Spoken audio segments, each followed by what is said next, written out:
and sadly among the families of the people that we know. And although the number of domestic violence-related incidents is down slightly this year, it's down 4.93% year-to-date, awareness needs to be strong. Our calls for service bear that out. It is uncomfortable for the public to hear this, but for us, it is a good thing every time a victim finds the courage to call the police and ask us to intervene. That is a good thing. Because the reality is, many calls don't quite meet the criteria for being a domestic violence incident. And many times they are civil matters, but we know that they can escalate out of control into violence, and that's why we encourage folks to call us. I want our officers to know where these problems are and answer that call each and every time that it comes in. And even though it may not technically be a criminal matter or a domestic violence incident, we know that intervention can stop escalation. And so that's important for the public to know that.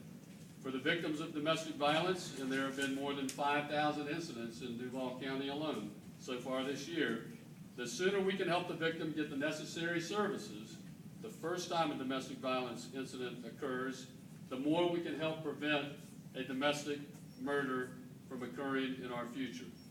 And so in Duval County alone, there were 9 domestic violence-related murders in 2010, and so far this year, there have been 10.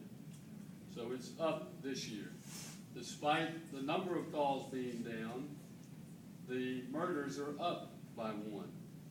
And at last year's news conference, I stood here discussing the recent launch of the Domestic Violence Court, which was put together through a partnership with the JSO, the State Attorney's Office, the Duval County judges, Hubbard House, and the City of Jacksonville.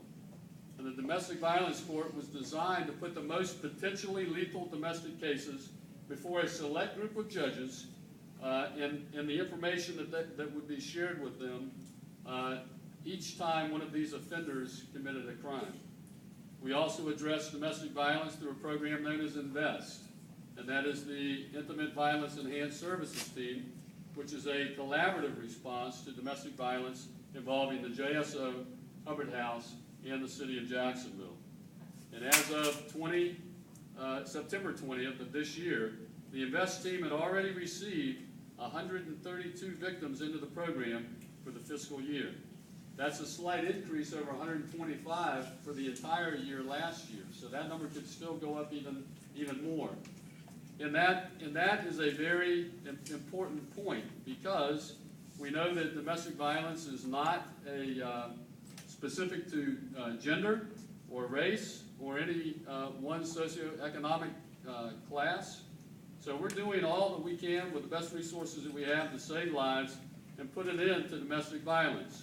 But as you will hear later in this news conference, too often when someone ends up murdered, we find there was no police involvement and the victim had not contacted a local shelter.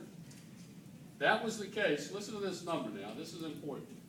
That was the case in 71% of our domestic murders in 2010. 71%, the police had no opportunity to intervene because victims had not called the police nor called a shelter. And that is a tragedy. And that's why this public education and public awareness initiative and effort is so vitally important.